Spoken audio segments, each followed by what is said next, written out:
Folks, many of you know who Colin is, but on the odd chance that somebody has been living under a stone for the last 3 or 4 years, just to give you a little bit of background, Colin, he started racing karts way back in 1993. He doesn't look old enough, does he?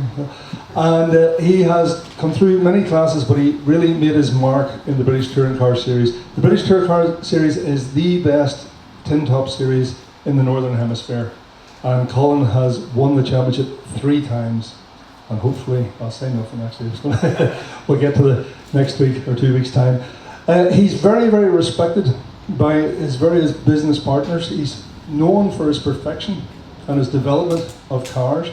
And Dick Bennett, who is the boss of the Team WSR, Team BMW that Colin drives for, has compared Colin, because of his feedback and his general engineering expertise, he's compared him in the same light as the great Ayrton Senna.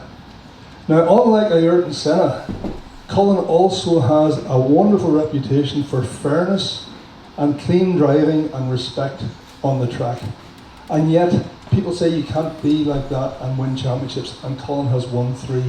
He's generally known as the really nice guy and the good guy in British touring cars. So please give Colin a round of applause.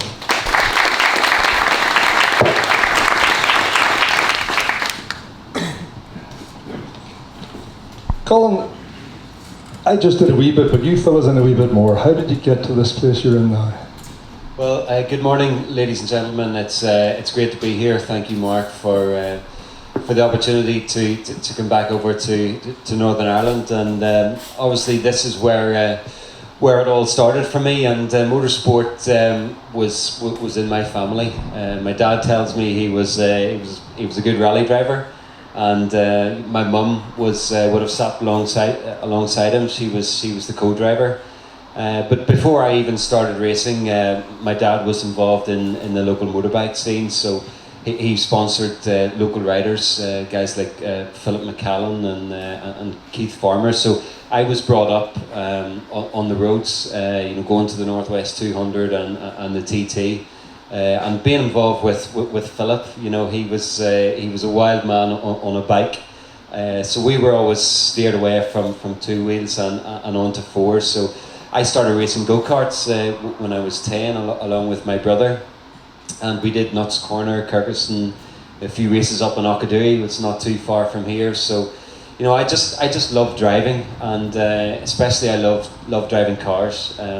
My father had a yard a bit like this. He had a precast yard, and if anybody left their keys in their vehicle, I was in it, and I was driving it around his factory. So I was always had a passion for motorsport, and I used to watch BTCC, and I just become a fan of the series, and my career just kept gaining some momentum, and I went to the UK to race a Ford Fiesta Championship that was on the support package to BTCC, and eventually won that in 2001, and then that opened the door for me into British touring cars.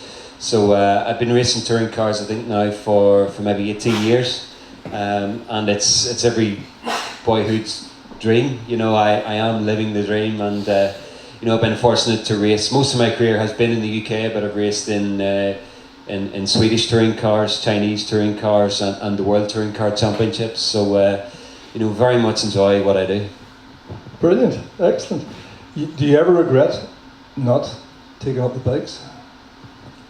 Not at all. I think obviously there's been some fantastic bike racers come from these shores, but cars was always my passion. I do love watching BSB and MotoGP and things like that, and Johnny Ray has been incredible, 5 times world champion, but I always felt that cars was my arena.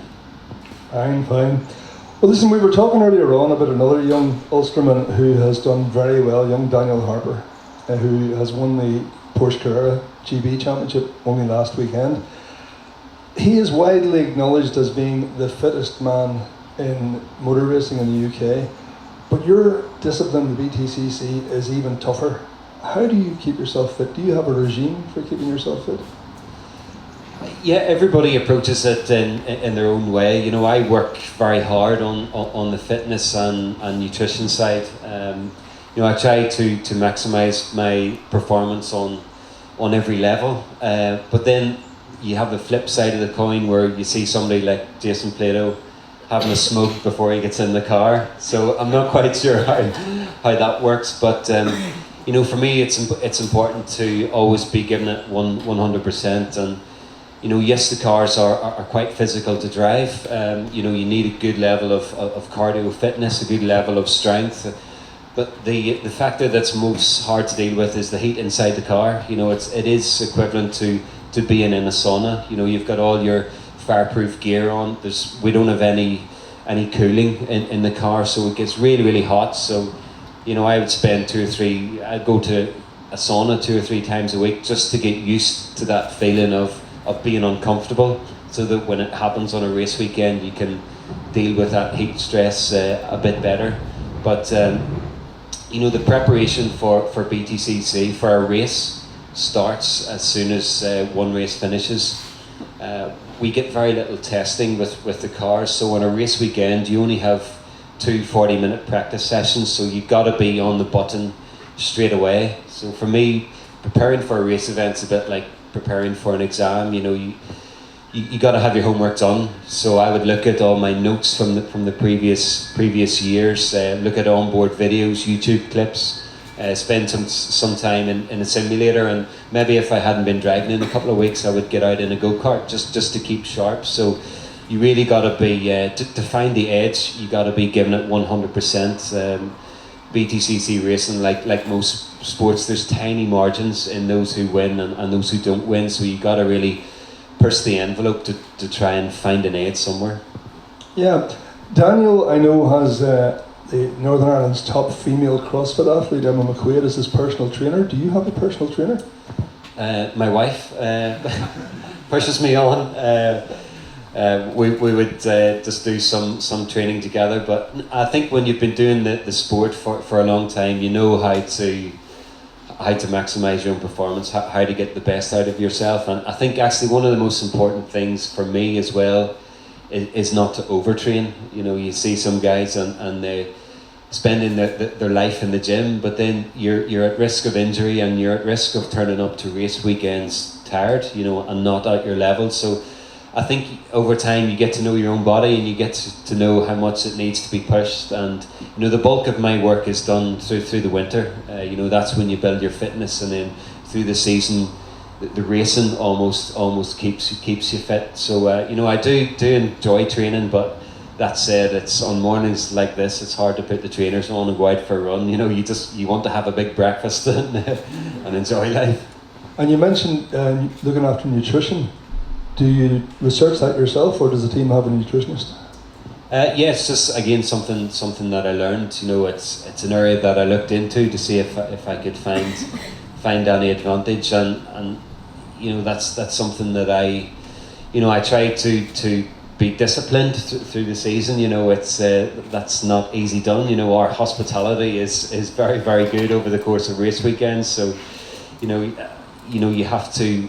You know, we have to manage our weight. You know, the weight distribution of the cars is quite an important factor. So, but it's like everything in life. It's a bit of balance. You know, I do enjoy the odd treat, but you know, once next weekend it's out of the road. You know, my final race weekend. You know, I'll be straight down to the pizzeria for a proper feed. Can you still get an Ulster fly across the water? Oh, you can, but it's nowhere near as good. No, they don't do good spud bread over there at all. Fair enough. Moving on, Dick Bennett's West Surrey Racing, which is now Team BMW. You have a great affinity with this team. You've won your 3 championships that you've won so far with them, and you're with them this year as well. What is it about this team and yourself as part of the team that gels so well? I think the quality of the people in any team or in any workforce is critical, and especially in a high performing environment. You know, our championship is designed to be a level playing field, so there's a lot of common parts throughout all the cars, and they try to get everybody circulating at the same speed. So in reality, everybody has the same chance to win. So that means it comes down to the driver, and it comes down to the team and how high they can operate. And I'm really fortunate that I am in one of the best teams on the grid. And as you say, it's run by Dick Bennett, who's a Kiwi. He come to the UK to work alongside Ron Dennis when he was a young guy in Formula One, and then Dick left and started his own team in Formula 3 racing, which is a few steps below Formula 1. And he's had 13 Formula 1 drivers through his own team, West Surrey Racing, and guys like Ayrton Senna, Rubens Barrichello, and our own Eddie Irvine. I hear loads of great stories about Eddie Irvine and his antics. So Dick has a huge amount of experience, but I think it's his passion, his enthusiasm, but probably more importantly his attention to detail. Dick has been in the sport his whole life, but it feels like every year he's more passionate. He wants to win more than ever, and his work ethic filters down through all the guys. Dick's the sort of bloke that when we're going around the track, he will go and stand at a particular corner with a stopwatch and take split times, and he's just constantly driving and pushing the team on. But as regards to my own sort of team within the team, there's 3 cars. We have three series BMWs, and on each car there's 3 mechanics, an engineer, a data engineer, a tyre engineer. So on a race weekend, we live up to 25 people working on 3 cars. So it's a massive effort, and we have a fantastic team spirit. Normally you can get 1 or 2 disruptive forces, but we just have a really good environment at the moment, and that's why we can consistently win and win championships. What about the situation we have this year, where your biggest rival is your teammate? How does that affect the team dynamics? It's that's a tricky one. It's normally I've been fighting with guys from other teams, and they don't know your strategy. They don't know what you're thinking, what setup you've got on the car, or what tyre you're going to run on each particular race. But my teammate knows everything. He sees all my data. He knows what setup I've on my car. He knows what I'm thinking. He knows what I'm eating for my lunch. So it's you try to play your cards close to your chest, and motorsport, like most others, is especially when you get to this stage of the season, is is a mental game as well. You're trying to out-psych each other and create a little bit of needles. So it's going to be an interesting one next weekend. That's our final race weekend of the season. There's four guys can realistically win the championship, and 2 of those are BMW drivers. So it's going to be gloves off next weekend between the both of us. Excellent. How does Dick deal with this? It's I think, as far as the team's concerned, as long as the BMW gets over the line first, that's the main thing. And they'll always preach to you, you can hit any other car out on the track, but don't hit another BMW. But obviously that's easier said than done, especially when we're both competitive, both running at the front, both want to win the championship. So last weekend we were racing at Silverstone, and I think that's probably when it started. We've been very polite with each other all year. There hasn't been any contact, but things started to heat up a bit in race 2, and we were in each other's bumpers. So I have no idea how it's going to play out. So tune in next weekend and you'll find out. This is what BTCC is all about, really, isn't it? You mentioned earlier on there, when you were talking about the team, you said you had your data engineer. You must collect a colossal amount of data as a team, is that correct? Yeah, I spend my life looking and analysing data. Anytime we're not in the race cars, you're straight into the engineer's office, and each driver will sit with his engineer, and we look at data from the previous session. We don't have data in in real time, so the team can't see what's going on with the car when I'm out on track.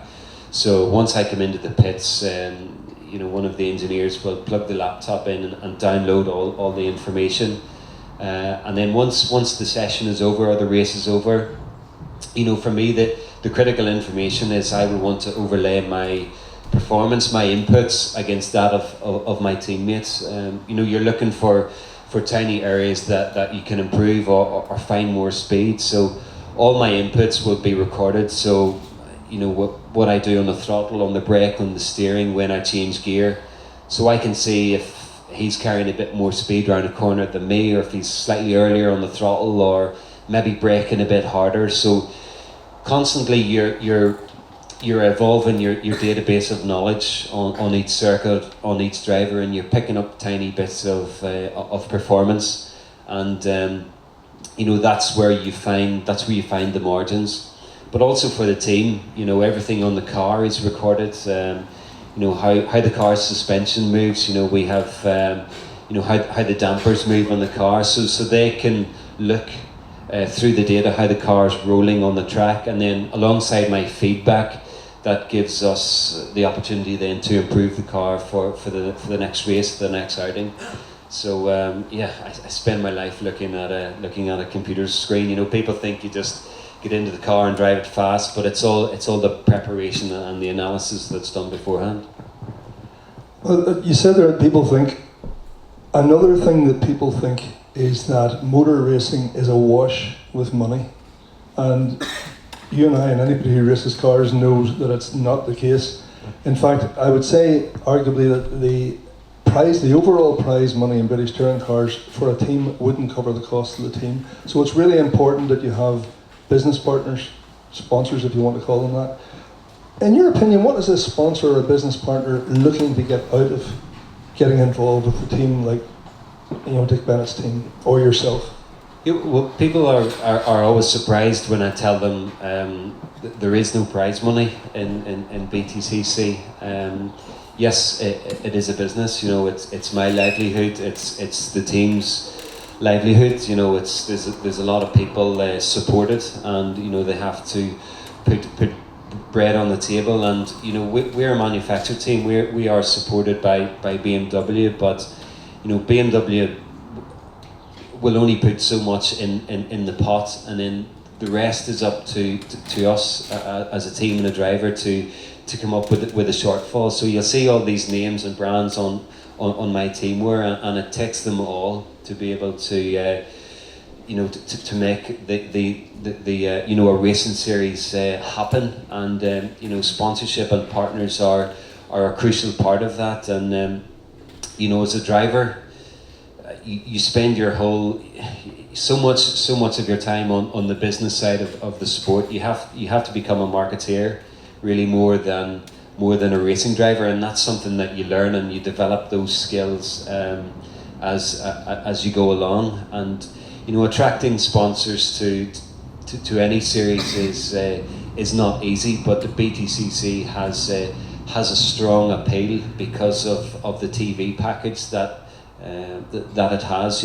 My racing is all live on ITV4, so on a Sunday when the racing is on, it's 6 hours of live coverage, and over the course of the season there's about 21 million people will see that. We've next weekend there'll be up to 40,000 people at Brands Hatch, so there's a lot of people watching the championship. There's a lot of interest in the championship, so for a brand, that's an opportunity to have very good visibility. And as a potential sponsor or partner, everybody wants something different from the relationship. Some of my partners just want to come along on the day and have a good day out. Ultimately they have a passion for the sport, so they want to come along and enjoy the hospitality and enjoy the sport.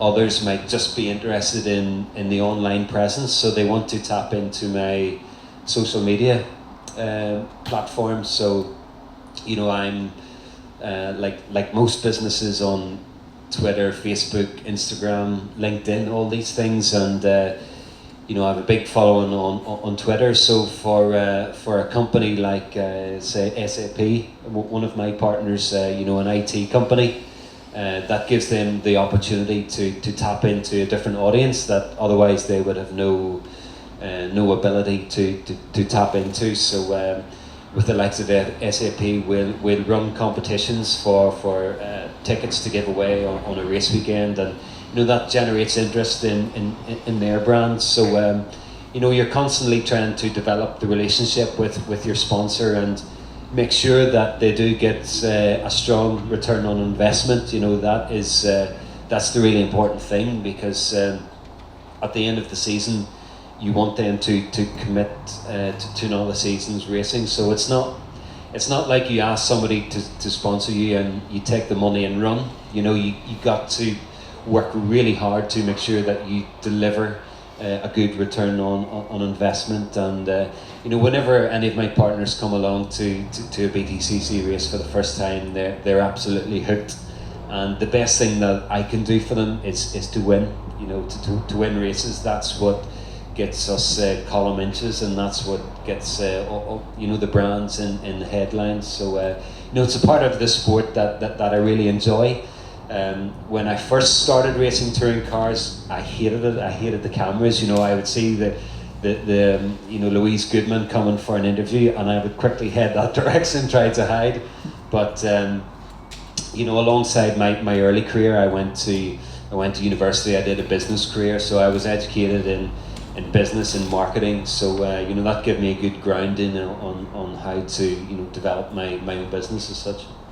So really, driving the car is, as we're hearing now, is becoming an increasingly small part of your career. You know, you spend so much time marketing and other things. Yeah, driving is the easy bit.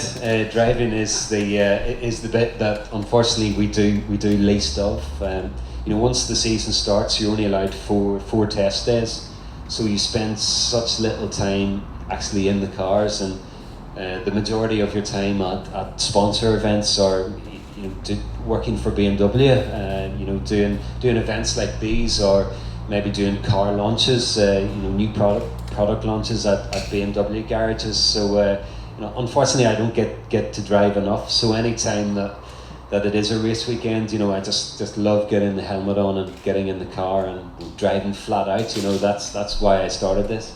Brilliant. Well as all that, you're also the Northern Ireland Tourist Board Ambassador. What does that entail?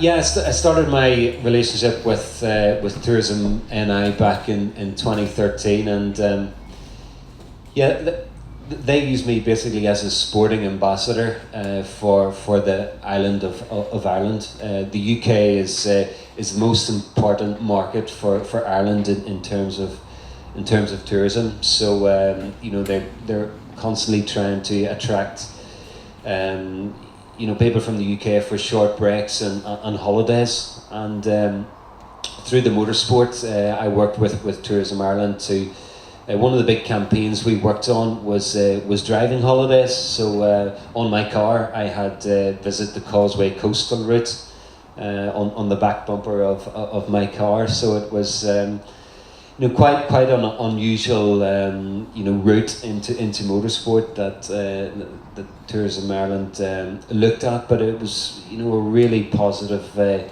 campaign. And you know, at race weekends they would have pop-up stands, and we would, you know, give out brochures and information on driving holidays in Ireland, and they would go to events like Goodwood Revival, and encourage people to come along on driving holidays. But not just that, I think it's just you know, being able to fly the flag for Northern Ireland. You know, the BTCC there's majority English drivers, so there was, for a long time there was only me. Now we have Chris Smiley as well, who's from Carrickfergus. So it's just really to have somebody in the championship to fly the flag for Northern Ireland and say, look, we're here. You know, we're you know, a strong country in any sport. You know, and it's so good to see, especially motorsports. You know, Chris Meek is doing a great job. You know, you have Johnny Ray. There's a lot of guys in British Superbikes. So, you know, I'm always very proud to be from Northern Ireland and fly the flag. And it does taste really sweet whenever you come out on top, in a British Championship. I would certainly agree with that, definitely. Well, now, from 2010, 2012, you left the BTCC, and you mentioned earlier on you went on the World Touring Car stage, and you did the Scandinavian Championship and China as well. And then you came back and got yourself another championship win. I don't want to scud you by saying you've got one hand in the championship, but regardless of what happens next week, how are you going to get the motivation to go again next year? Is it going to be BTCC, or are you looking even further afield? Would you consider anything else?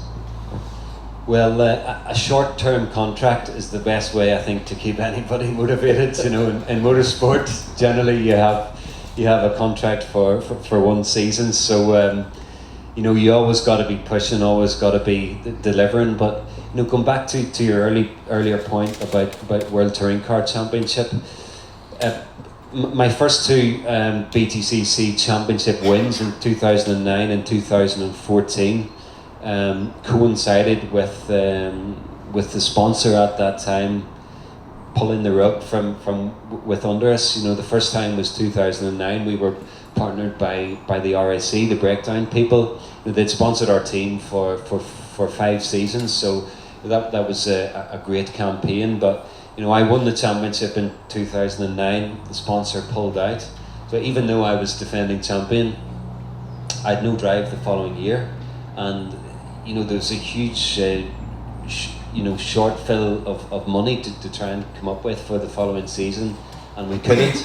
And the same happened in 2014. The team was backed by eBay. And again, they sponsored us for 4 really successful seasons. But management changed within the company, and the new people wanted to do something different. So again, I won the championship, the sponsor left, and it was really difficult to get back on the grid again. So I was thinking to myself, is it better if I just finish second in this series and keep the sponsor on board? But obviously I didn't want to do that, and when I won the championship for a third time, BMW stuck with me. But I think it's the, in motorsport, I feel really lucky that it gives you the opportunity to self-fulfill. You can always be better.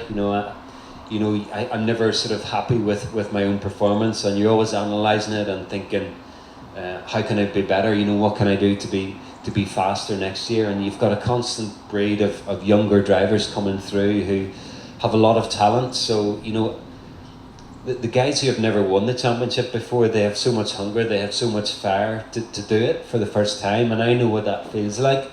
So at the end of last year, when I had won it for a third time, yes, you enjoy the celebrations and the good times, but then that's all short-lived, and you think, I got to do this all again. How am I going to get myself in the mental place to do that? And you got to be prepared to get outside of your comfort zone again, and you got to be prepared to put yourself in the mentality that you have never won it. I have to have as much fire now to try and win a 4th title as I did before I'd won my first. So, I feel like I'm constantly evolving, trying to get better all the time, and push myself, and alongside my team. It's, if they don't give me a good car, a good, reliable, fast car, then I can't do my job. So it's, I'm the one that might have my head or my name in the headlines, but it's a big team of people that are giving me the equipment to do the job. So, next weekend is the final of this weekend's championship, and I go in with a 16-point lead, which is sounds like a lot of points, but it can quickly evaporate. So I'm working flat out between now and then. This is, as I said to somebody before I got on stage, this event is a really good distraction for me, because it's very easy to overthink things. You can think too much about next weekend and get yourself tied in knots. So yes, I will prepare really, really hard, but you got to get to the stage where, okay, the work's done. I'm going to go with a clear head and just drive the car as fast as I can. Fair enough. One last question for you before I throw it open to the floor. I did mention that BTC is probably the best touring car championship in the Northern Hemisphere. We have our Southern Hemisphere cousins in Australia and New Zealand who have the Supercar Championship with wonderful teams again. Have you ever been attracted to Bathurst or going racing down below and underneath? Yeah, for sure. I think any of us would love to go to Australia for 10 or 12 weekends a year, and they have a fantastic series down there, really strong championship. I've been out to watch it. They have really powerful, 600 brake horsepower rear wheel drive cars, and again a very level playing field of a championship. But again, you become a specialist in your own arena. I've been doing British touring cars for all my life, and you become a specialist on those circuits. And for me to go and race in Australian Touring Car Championship, yes, I think I could be fast. I could do a good job, but I would be competing against guys that have done that series for 20 years, and a lot of their races are on the street.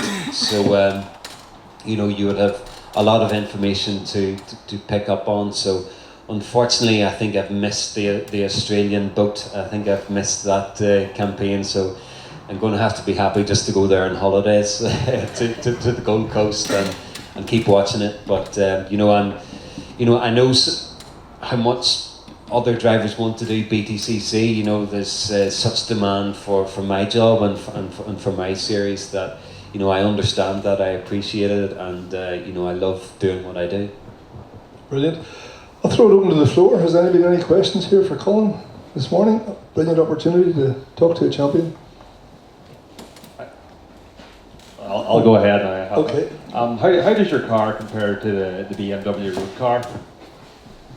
It's I'm racing the latest generation 3 Series road car that only come onto the market in March of this year. So it's the G20 3 Series, the latest one by BMW, and the race program coincided perfectly with that. And for the past 6 seasons I've driven a 1 Series BMW, but the new 3 Series is the perfect car for BMW to market, to push now to consumers, and through the racing they're able to do that. And a 3 Series has always had a very strong and successful heritage in BTCC. It was a championship winner before in the hands of of people like Steve Sober and Tim Harvey. But my race team will be given an actual road car, as you would buy out of any retailer, and then first thing they do is strip that down, so take everything out of the interior. They'll acid dip the shell of the car to get as much weight out of it as possible. Then it will go to the fabricator. He will put a roll cage in the car, so it's then built up from the ground as a thoroughbred race car. So if you opened the door of my car and looked in, you would say that's not a 3 Series. But on the outside it is, and everything that you see on the outside is original BMW parts. So doors, boot, wing mirrors, those are all BMW parts, but inside and underneath the skin, the suspension is a race suspension. We have the original B48 engine from a 2-litre road car. So we have it's a road car engine in the car, but then highly tuned. Up to, we have about 390 brake horsepower. So that's why the manufacturers like being involved in the championship, because it is their product that we're racing. I'm racing a 3 Series BMW with a BMW engine. So when we win, when we do well, they can shout about it. Win on Sunday, sell on Monday. Exactly. Yeah. Gentleman at the back. Is driving for you just all done by instinct, or are you constantly thinking about braking points and racing lines, etc.? You're constantly doing it off the cuff. You know, like I say, you do all your preparation, but you're always driving to the limitations of the car. So the track conditions are always changing, always evolving. You know, if I was out on the circuit this morning, you know, low ambient temperature, so the grip would be down, the track would be greasy. So you're relying a lot on the feedback of the car, so you brake to the limit of the tire, you know, this morning. So you're constantly just trying to push the car, and then, you know, I might take the car out this morning and it may not be handling well. You know, it might be too stiff for these conditions, so the car feels nervous. It's not generating good grip. So then you bring the car back into the garage and you might soften it off and try and make it a bit more compliant. So the car is always giving you feedback. As a driver, that's where you can make the difference. Is your feel and communication with the car. And then you're always just driving to the limit. You're trying to push it as fast as you can, but you know by the stopwatch as well. You know if you're doing fast lap times. So, but there is some occasions where you go out there and you drive the car fast and you think that was a good lap, and you come in and you're half a second off the pace. So then you think, my gosh, you just got to tighten the belts and go again and push a bit harder. Anyone? Oh, somebody over here.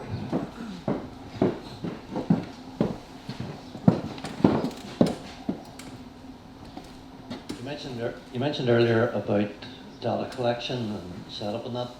If you're these days with the modern technology, whenever you come in from a warm-up session or a practice session and the car is not quite right, obviously there's your feedback, but then you download the data and the engineers look at that. How much of the change to the car is really based on what the engineer wants to do, and how much will be based on what you feel they should be doing? Most of the work over the course of a race weekend is driver led. You know, before we get to the race meeting, the engineer will put the base setup on the car. You know, that's based on our maybe being at that circuit last year, what worked, where we are with the setup on the car currently. But a lot of it is down to my requirement, what I want. You know, I'm the one out on the circuit, and I'm getting the feedback from the car, and you know, because you know I've been doing the championship for a long time, you get an understanding of what the car needs to go fast.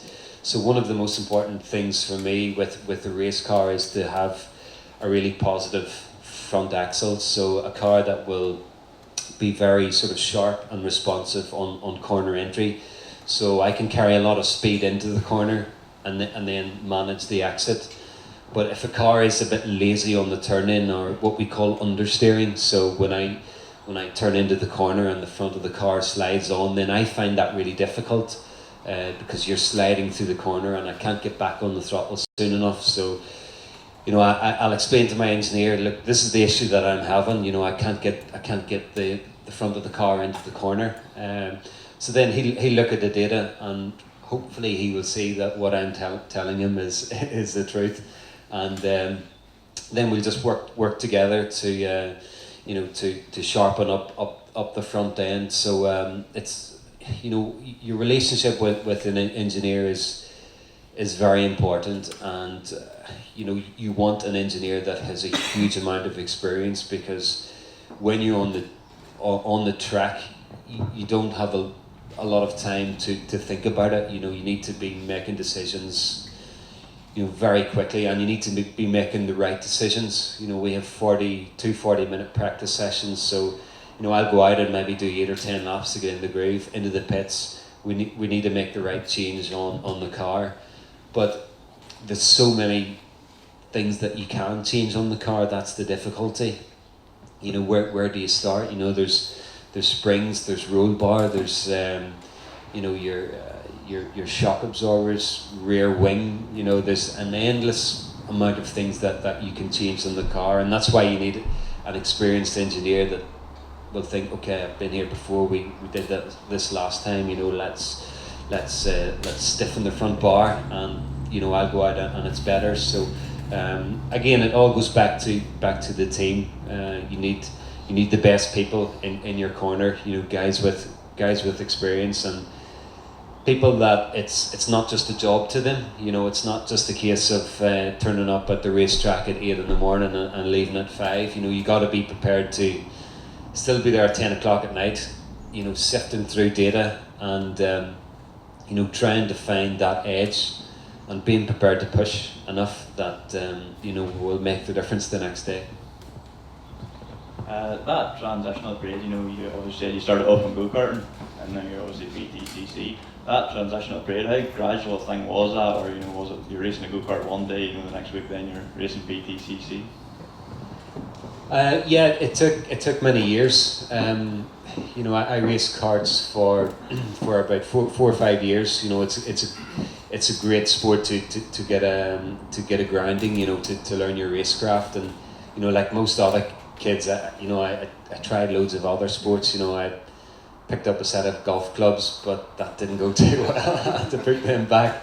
But I always had a passion for driving for cars, and I did get a bit frustrated by go-karts, because they can be very temperamental. They can be flying one day, and you put the go-kart in the truck and you take it out the next, and it just won't go at all. So my career in karting was probably cut a bit short, and then I did some autograss racing locally near Portadown, and that was just racing a 1 litre mini in an oval in a field, and that was, I think that got my love for the sport back again.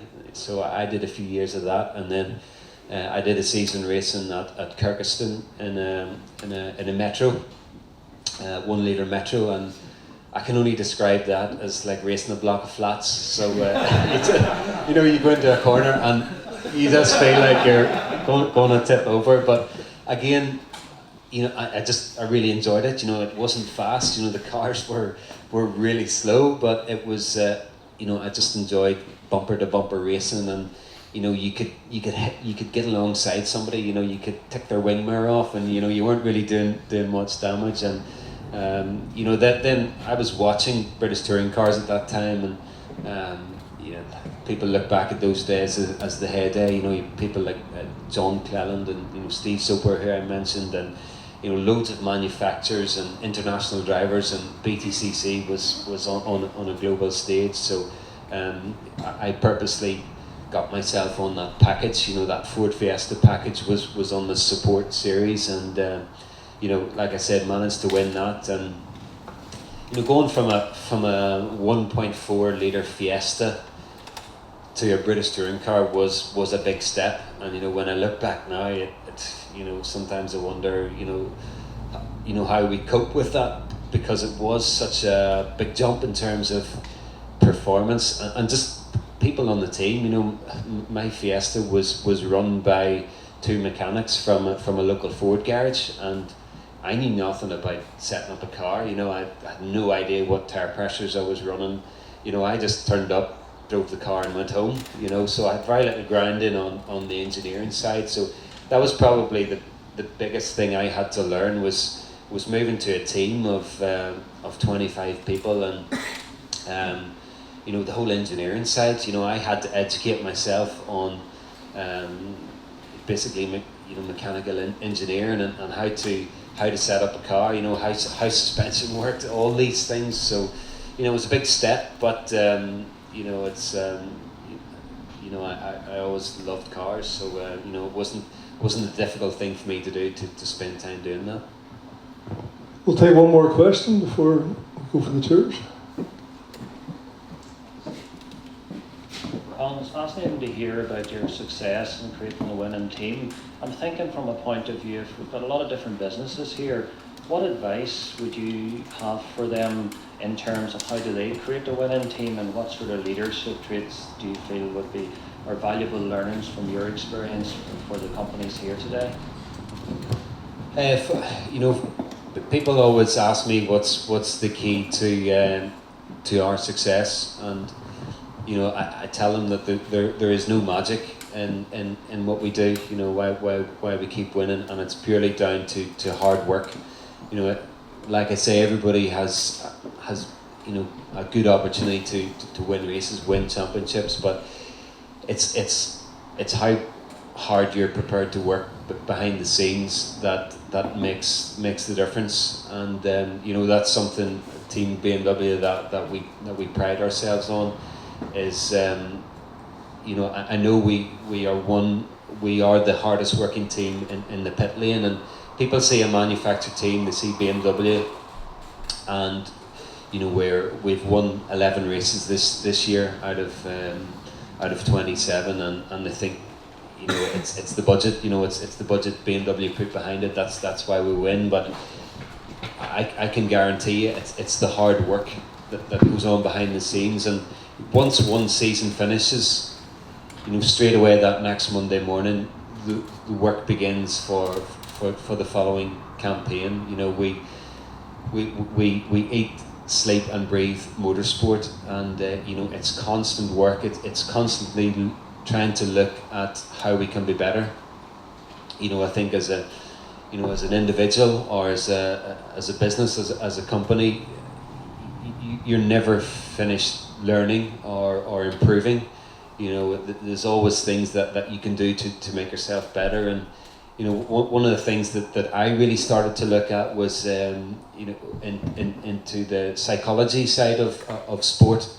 And you know, yes, you maybe do need to be a bit mental, a bit crazy to be involved in motorsport, but you know, a big factor for me was learning to control my own head, because you know, you go into big events, you go into a big final, you know, everybody has two voices in their head. You know, you sort of have the positive and the negative, and for some reason the negative is always more dominant. You know, it will, the monkey in your head will tell you why you can't do something, you know, why you can't win the race, or why you're not going to win it next weekend, or maybe why, you know, as a business, you know, it's going to be difficult to get that contract across the line, or get that job done. But you know, it's learning to override those negative thoughts, you know, and sort of bring the positive to the front, you know, and have a positive outlook on everything in life, everything that you do. So you know, I always,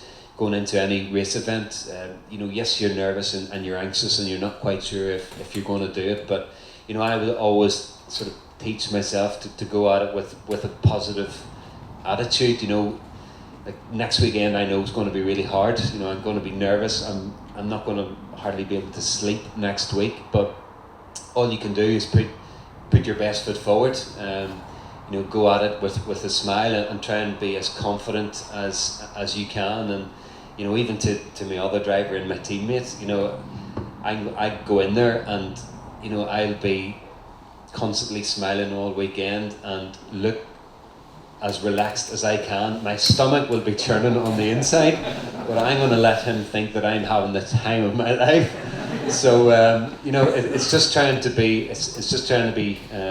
you know, clever, and you know, using your sort of mental skills, and again, just that positive approach and hard work. You know, I think there's nothing that beats it. Did you learn that trick from Eddie Irvine? Definitely not. No, Eddie Irvine would be. He would be the guy that would be in the hotel bar at 12 o'clock at night, telling you how good he is and how fast he's going to be the next day. So no, I'll be tucked up in bed early, getting my beauty sleep. Ladies and gentlemen, Colin Turkington.